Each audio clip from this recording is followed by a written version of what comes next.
sais pas, il y a une mouche. Vas-y. Hello. Bon, on est vraiment désolé, ça fait super longtemps qu'on vous a pas fait de nouvelles vidéos, mais comme vous vous en doutez, on a été un peu occupés sur les routes ces derniers temps. Oui, et on va pas vous mentir, on est déjà au Portugal, même si c'est absolument pas le thème de cette vidéo. Dans cette vidéo, on va vous présenter nos 2 premiers mois de voyage en van à bord de Sven et en France. Ouais, puisque la France, c'est le pays dans lequel on a expérimenté la van life pour la première fois sur du long terme, puisqu'on a passé plus de 2 mois en France. L'idée de cette vidéo, dans un premier temps, c'est de vous retracer un peu notre voyage le long de la côte atlantique, en vous partageant les coups de cœur qu'on a eus et vraiment les endroits qui se prêtent à la vie en van et au voyage en van. Oui, et d'ailleurs, on va aussi en profiter pour vous détailler un peu notre vie en van, notre quotidien, mais aussi le parking, c'est facile, c'est difficile, enfin tout ce qui pourrait vous intéresser sur notre quotidien en van life. Puis le troisième point qu'on va aborder dans cette vidéo, c'est une question qui revient très souvent sur les réseaux sociaux, c'est le budget. L'idée, c'est d'essayer d'être transparent avec vous, de parler un peu argent sans tabou, en vous présentant notre budget à nous. Nos crackings. Donc nos crackings, tout l'argent qu'on a dépensé pour Sven, nos pannes, etc., etc. Donc voilà, c'est l'idée de cette vidéo. Donc pour le récap de notre voyage en France, c'est maintenant.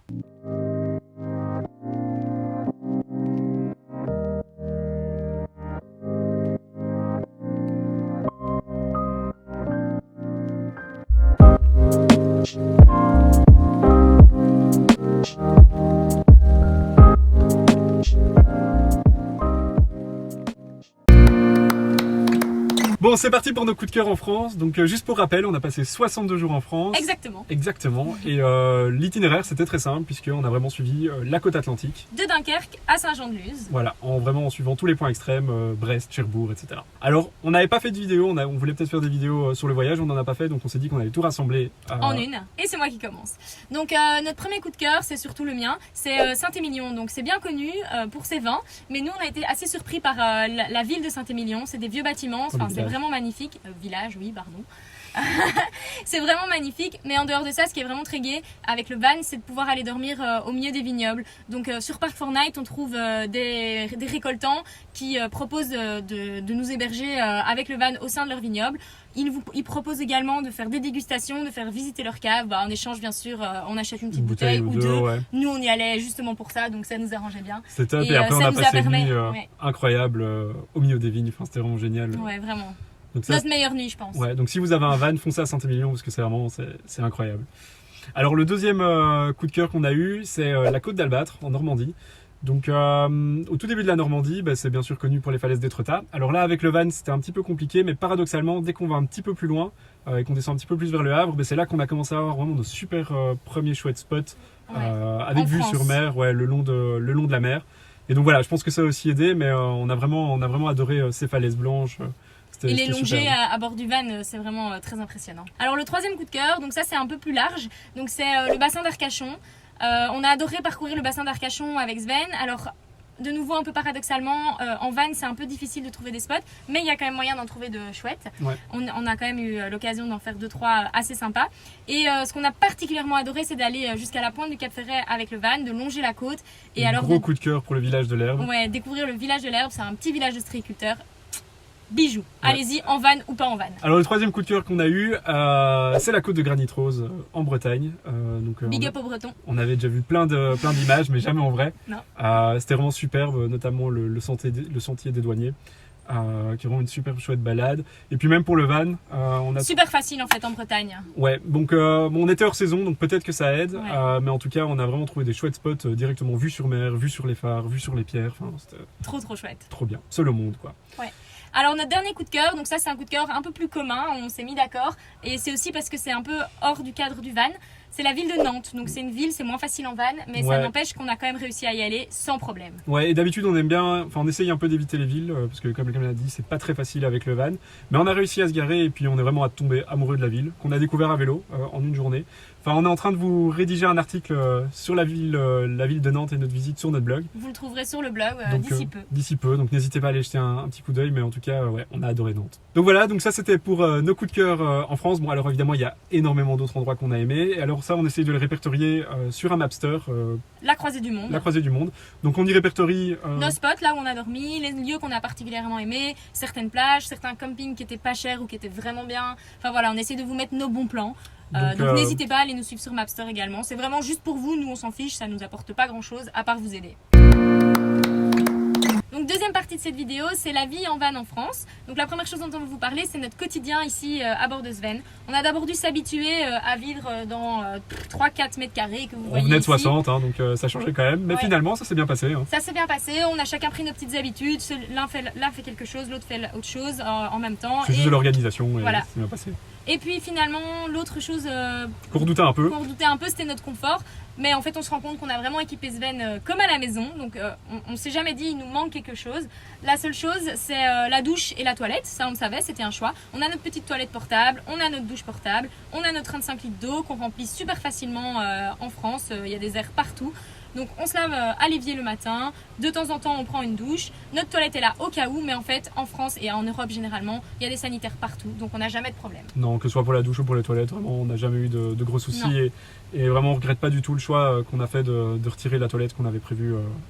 On À a la gagné base. plein d'espace, ça nous a donné en fait beaucoup de confort en plus. Alors le troisième point de cette vidéo qu'on voulait aborder, c'était tout ce qui était parking. Alors la première chose qu'on voulait dire, c'est qu'en France, on n'a jamais été en insécurité, enfin on s'est jamais senti en insécurité sur le parking. Alors pour choisir nos spots, généralement on utilise l'application Park4Night. Alors évidemment sur cette application il y a à boire et à manger, il faut savoir faire le tri. Il suffit de regarder les notes et les commentaires. D'ailleurs nous par facilité on a pris la version payante qui coûte 10 € par an et au moins on peut mettre tous les filtres. Et ça nous permet de ne pas perdre des heures et des heures de recherche d'endroits. Voilà, alors Park4Night a ses avantages et ses inconvénients. Un des inconvénients c'est que du coup on a des très chouettes spots mais parfois où il y a du monde. Donc ça c'est à nous de choisir. Si on a envie de rester au spot, tant pis, on accepte le fait qu'il y ait du monde. Sinon on cherche autre chose. Parfois on cherche aussi simplement via Google Maps, par nous-mêmes. On a parfois un peu peur de tomber dans un champ privé ou ce genre de choses, mais on Globalement, fait les attention. expériences qu'on a eues étaient positives par Google Maps aussi. Et d'ailleurs, on revient là-dessus. Si vous voulez vraiment voir tous nos endroits dans lesquels on a dormi, ils sont tous dispo sur notre Mapster. Donc, ils viennent beaucoup de Park4Night, mais au moins, voilà, ça vous permet d'avoir la description. Et d'autres photos que celles de photos. Park4Night. Et voilà, si on n'a pas aimé l'endroit, en général, on ne le met pas sur le Mapster. Ouais, exactement. Et puis alors, du coup, on en vient au parking en France. Est-ce que la van life en France et le parking, c'est encore facile, surtout sur la côte atlantique? Ouais.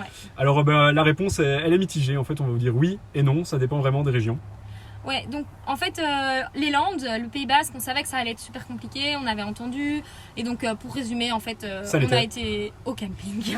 Non, c'est pas vrai. On a été du côté de Biarritz, on a passé 3 nuits au camping. Ouais, au Pays Basque, on a été au camping. Dans les Landes, un peu moins. On a été sur des aires très, très, très remplies parce qu'en fait, il n'y en a pas beaucoup. Ouais, et on était au début de la haute saison, c'était début juillet. Donc voilà, ouais. Là-bas, c'était un peu plus compliqué. Alors, une autre région qui nous avait un petit peu déçus pour ça, c'est le nord de la France. La Côte d'Opale. La Côte d'Opale, allez, qu'on se le dise, c'est pas non plus l'endroit le plus hype. Et on a vraiment été déçus. On était complètement hors saison.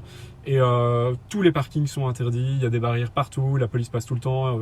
Aucune indulgence. D'ailleurs, c'est notre première nuit en France, mais on s'est fait déloger. C'est le seul moment où on s'est fait déloger. Ouais, c'est le seul endroit où on s'est fait déloger voilà, sur la Côte d'Opale. Donc voilà, ça c'était un peu dommage.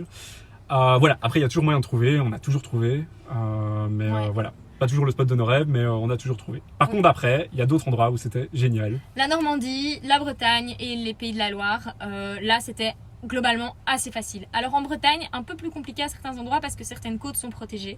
Mais dès qu'on va dans les terres, il y a moyen de trouver de super chouettes endroits, en bord de Rance, à la forêt d'Ouelgaude, enfin il y a vraiment moyen. Voilà, c'est pas la mer, mais c'est tout aussi bien. Ouais. Et on a vraiment trouvé des spots incroyables. Où on était généralement tout seul. Ouais, aussi. Donc, Donc, voilà. Bon, après à noter qu'on était un peu hors saison, donc peut-être que ça change. Mais Début nous, de saison, début ouais. de saison, mois ouais. de Mais juin. on va jamais dans les lieux interdits. Donc théoriquement, ces lieux sont aussi autorisés en haute saison. Enfin voilà. Donc voilà, pour répondre à la question, est-ce que la France se prête vraiment encore à la vie en van? Oui. Oui, clairement. C'est sûr qu'il y a des endroits un peu plus compliqués, mais voilà, la solution toujours, c'est de rentrer dans les terres. Et dès qu'on rentre dans les terres, c'est toujours très facile de trouver un endroit où dormir si vraiment il y a vraiment pas moyen de trouver. Donc Ailleurs, ouais. voilà, on est globalement très satisfait du voyage en van En France. Alors, dernière partie de cette vidéo, on va vous parler un petit peu du budget parce que c'est vraiment une question qui revient hyper souvent sur les réseaux sociaux, que ce soit sur Instagram ou TikTok. Tout le temps. Alors, on sait, c'est totalement subjectif parce que ça dépend vraiment de la façon dont on vit, ça dépend de la façon dont on va voyager. Mais voilà, l'idée ici, c'est de vous détailler vraiment nos dépenses. De manière transparente, point par point, comme ça vous pourrez vous faire une idée. Et voilà, et on vous explique évidemment les coûts associés, notamment des activités, etc. Donc voilà, évidemment, ce sera plus pour d'autres, ce sera moins pour d'autres. Mais voilà, comme ça, vous aurez une idée. Donc on va commencer. Donc par rappel, on est parti 62 jours en France et on a roulé 5600 km avec Sven. Donc on a eu un budget essence d'environ 500 €, donc ce qui est encore relativement raisonnable parce que Sven ne consomme pas encore trop d'essence. Alors ensuite, le deuxième poste, c'est par rapport à la nourriture. Donc là, on a dépensé 730 € pour 2 personnes pendant 2 mois. ce qui équivaut plus ou moins à 6 € par jour et par personne. Ce qui est réglo. Ce qui est relativement raisonnable. Alors un autre poste important quand on vit dans un van, bah, c'est tout ce qui est nettoyage et blanchisserie pour nos vêtements, parce qu'il faut bien y passer. On Donc n'a là, pas de machine à laver dans le van. non, on n'a pas de machine à laver, donc là on en a eu pour 60 € de blanchisserie. À savoir qu'il y a des endroits plus chers, moins chers, donc on a essayé de toujours aller au moins cher, mais parfois c'est pas possible. Alors le poste suivant, c'est tout ce qui est plutôt activité. Donc là, on a dépensé 500 € en activité. Bon, il faut savoir qu'on a fait des gros crackings quand même à ce niveau-là. Entre autres, l'ULM au Mont-Saint-Michel, c'est une activité que tout le monde ne va pas faire. Le Puy du Fou, c'est aussi une activité assez chère. Le kayak à Crozon, bah, c'était des activités un peu plus chères que ce qu'on avait l'habitude de faire. Parce que sinon, on n'a pas l'habitude de rentrer dans les musées, etc. On n'a pas tendance à payer. On est plutôt nature, visite, découverte de la ville, le nez en l'air et ce genre de choses. Donc, à part vraiment en Normandie où là on a fait les musées, mais c'est vrai que sinon, finalement, notre budget activité se résume à 2-3 grosses activités qui sont venues un peu plomber le budget. Alors le prochain poste, c'est le poste restaurant. Oui, et restaurant. Bah, de nouveau, on a un peu craqué à ce niveau-là parce qu'on avait beaucoup d'occasions à fêter en mai et en juin, donc les 2 mois où on était en France. Donc on a dépensé 500 € en restaurant, bar et boulangerie, on oublie de le dire à chaque fois. Parfois le petit déjeuner, prendre des pains au chocolat ou des croissants. Ça change mais du coup, à savoir, dans ces 500 €, il y a quand même 2-3 gros restaurants pour fêter ces occasions-là. Ouais, on a eu tous nos anniversaires au même moment, etc. Voilà. Donc si on enlève ça, notre budget est quand même bien moins élevé. Et la majorité, c'est plutôt, au lieu d'être des restaurants, c'est plutôt des petits bars ou des petits verres dans les villes ou dans les lieux touristiques quand on avait envie de se poser face à la mer ou quoi.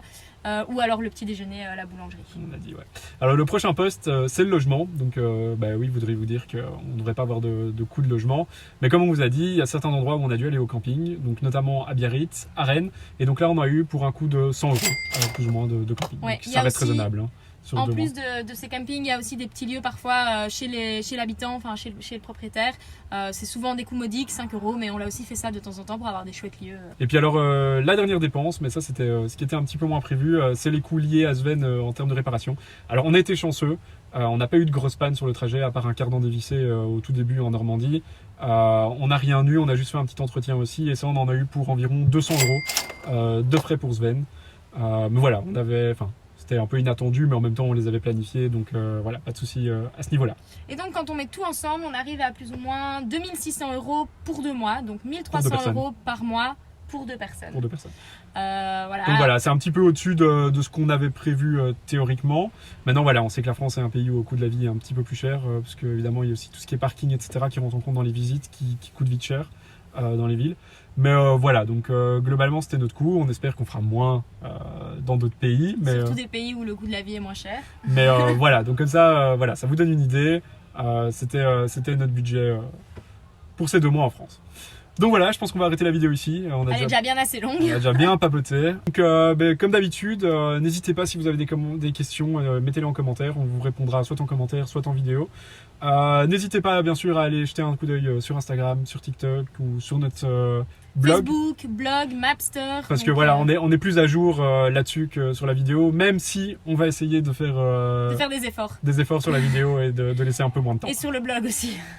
Donc voilà, on espère que cette vidéo vous a plu. N'hésitez pas à mettre un petit j'aime si ça vous a plu, à vous abonner. Et puis nous on vous dit à très bientôt. Ciao ciao.